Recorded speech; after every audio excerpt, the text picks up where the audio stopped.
সাধারণভাবে এই দেশগুলোতে যারা ক্ষমতায় থাকে, যতদিন ইসলামী রাষ্ট্র ব্যবস্থা প্রতিষ্ঠিত না হবে, এদের কাছে জাকাতের টাকা দিলে ওই টাকাও মেরে যাবে। এমনি তো সব হাওয়া হয়ে যায়, গরিবের হকও মেরে খায়। আর সেখানে জাকাতের টাকাও যদি নতুন করে পায়, মাশাআল্লাহ এমন খুশি হবে। আর যেই হুজুররা এর পক্ষে ফতোয়া দিবে, ওদেরকেও একেবারে রাষ্ট্রীয়ভাবে বিশাল পদ পদবি দিয়ে রাখতে পারে, কারণ নতুন একটা ইনকাম সোর্স তাদের জন্য খুলবে। সুতরাং এই জামানে আমরা এটা উৎসাহিত করব না, ভুলেও না, কিছুতেই না।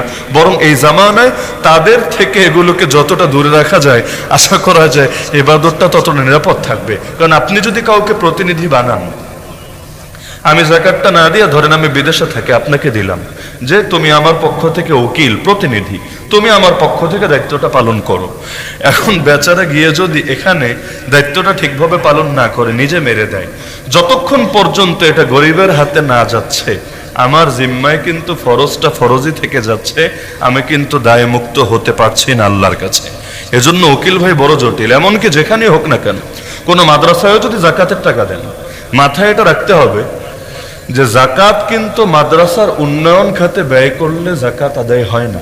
যেমন মসজিদের জন্য দিলেও হবে না, ব্রিজের জন্য দিলেও হবে না, টিউবওয়েলের জন্য দিলেও হবে না। তবে মাদ্রাসার মধ্যে যে গরিবরা আছে, যে মিসকিনরা আছে, যে অসহায় ছেলেরা আছে, তাদেরকে যদি দেওয়া হয় এটা আদায় হবে। এখন প্রতিটা অসহায় ছেলের হাতে এককভাবে দেওয়া তো সম্ভব না, এটা জটিল কাজ, জটিল কাজ। এক্ষেত্রে একটা বিকল্প মাধ্যম হলো যে মাদ্রাসার পরিচালক যারা থাকেন তারা উকিল হন।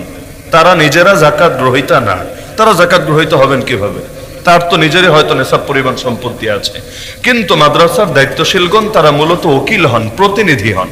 প্রতিনিধি হিসাবে তিনি দুই দিকেরই প্রতিনিধি, বাচ্চাদের পক্ষ থেকে অভিভাবকের মতো প্রতিনিধি, আর যিনি জাকাত এসে দিচ্ছেন তার পক্ষ থেকে এটা যথাযথ জায়গায় আদায় করার প্রতিনিধি। তিনি প্রতিনিধি হিসাবে এটা গ্রহণ করলেন। এরপর তিনি যদি এই গরিব মিসকিনদের পেছনে ব্যয় করেন, তাদের খাবার দাবার, তাদের চিকিৎসা এবং ইত্যাদি যা কিছু আছে, এগুলো খাতে ব্যয় করেন, তাহলে তো আলহামদুলিল্লাহ সুন্দরভাবে আদায় হয়ে গিয়েছে। লেকিন কোন এক জায়গায়, লাখের ভেতর এক জায়গায় যদি এমন হয় তিনি এটা ওখানে না করে বিল্ডিং এর নির্মাণ কাজে ব্যয় করলেন, শিক্ষকদের বেতন দেওয়ার কাজে ব্যয় করলেন, অথবা অন্য কোনো কাজে ব্যয় করলেন, তাহলে এটার দায় কার উপরে আসবে? এক নম্বরে তো ওনার উপর আসবেই, কিন্তু আপনারটাও যেহেতু জায়গা মতো যায় নাই, সুতরাং দায়টা কিন্তু আপনার কাঁধেই থেকে যাবে। হ্যাঁ, কিয়ামতের দিন যদি আল্লাহকে বলেন, আল্লাহ আমি তো খোঁজ নিতে চেয়েছি, কিন্তু আমার কাছে মনে হয়েছে ঠিক হয়েছে, কিন্তু বাকি তো আমি গায়েব জানি না, আল্লাহ মাফ করলে করতে পারেন, সেটা আল্লাহর বিষয়। কিন্তু মাসালা এটাই, যতক্ষণ পর্যন্ত এটা সঠিক জায়গায় না যাবে, ততক্ষণ পর্যন্ত আপনার জিম্মায় এই দায়িত্বটা থেকেই যাবে। এজন্য জাকাতের ব্যাপারে অত্যন্ত সচেতন, অত্যন্ত সচেতন। হ্যাঁ, নফল দান সদকা এটা নিয়ে এত সিরিয়াস না হলেও চলবে, তো জাকাতের বিষয়টা হেলায় খেলায় কাটানো যাবে না। নেশাবের ক্ষেত্রে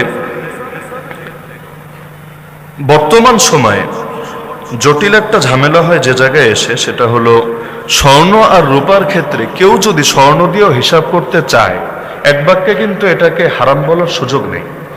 রূপা দিয়ে হিসাব করলে, আমি আগেই বলেছি যে মুফতিরা রূপার হিসাবটা করতে বলেছেন গরিবের কল্যাণকে বিবেচনায় রেখে, কিন্তু এর মানে এটা না যে নবী যেই দুই হিসাব দিয়েছেন এক হিসাবকে আমরা রহিত করে দিচ্ছি না। নবী যেটা দিয়েছেন কিয়ামত পর্যন্ত সেটাই বলবৎ থাকবে। কেউ যদি চিন্তা করে যে না আমি স্বর্ণ দিয়ে হিসাব করব, অর্থাৎ স্বর্ণের যে বাজার মূল্য আছে এটা দিয়ে হিসাব করব, নিঃসন্দেহে উত্তম হবে না, কোনো সন্দেহ নাই। গরিবের কল্যাণ হবে না, কোনো সন্দেহ নাই। আর জাকাত দেওয়াই হয়েছে মূলত গরিবের কল্যাণকে সামনে রেখে, সুতরাং জাকাতের মূল উদ্দেশ্য পূরণের ক্ষেত্রে ব্যাঘাত ঘটবে, কোনো সন্দেহ নাই। কিন্তু কেউ যদি এমন চিন্তা ভাবনা রাখে, তাকে শুধু এর ভিত্তিতে গোমরা বলার অথবা এর ভিত্তিতে তার উপর করা কোনো ফতোয়া আরোপ করারও সুযোগ নাই। তবে এমনটা না করাই ভালো, না করাই ভালো। বহুত জিনিস এমন যেটা মহব্বত সম্পর্ক, জাকাতটাকে কেউ যদি চাপ মনে করে, একটা প্রেশার, ইসলামের পক্ষ থেকে একটা চাপ, তাহলে জাকাত দিয়ে তার কি লাভ হবে? নামাজকে চাপ মনে করে কেউ যদি পড়ে, ওই ব্যক্তির নামাজ আর নামাজকে মজা নিয়ে নিয়ে মহব্বতের সঙ্গে যদি কেউ পড়ে, দুই নামাজ কশ্চিন কালেও সমান হবে না।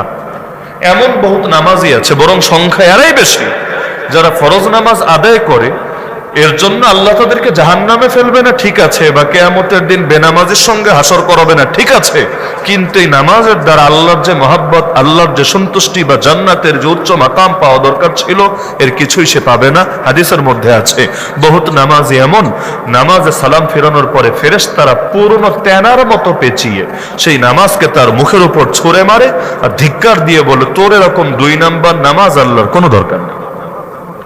সুতরাং যাকাতকে কখনোই চাপ মনে করে দেওয়া উচিত না, মহাব্বতের সাথে দেওয়া উচিত। কারণ আল্লাহ কোরআনে বলেন, অফি আমওয়ালিহিম হাক্কুল লিসাইল ওয়াল মাহরুম, তাদের সম্পদে, শুধু তাদের নিজেদেরই হক আছে এমন না, তাদের সম্পদে যারা ভিক্ষুক তাদের হক আছে, যারা মাহরুম বঞ্চিত তাদেরও হক আছে। তাহলে আমার সম্পদের মূল মালিকও তো আল্লাহ। আল্লাহ আমাকে দিয়েছেন শুধু আমাকে ভোগ করার জন্য না, আল্লাহ আমাকে দিয়েছেন কারণ আমার দ্বারা আরো 10 জন উপকৃত হবে বলে।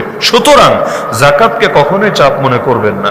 এজন্য আল্লাহ কোরআনে কাদের যাকাত কবুল করবেন এবং তাদের বৈশিষ্ট্য কি হবে আল্লাহ বলে দিয়েছেন, ওয়াল্লাযীনা ইউতুনা মা আতাউ ওয়া কুলুবুহুম ওয়াজিলা আন্নাহুম ইলা রাব্বিহিম রাজিউন।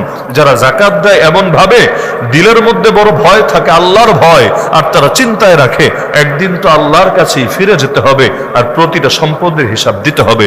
এজন্য কখনোই যাকাতকে চাপ মনে করবেন না। মনে থাকবে ইনশাআল্লাহ।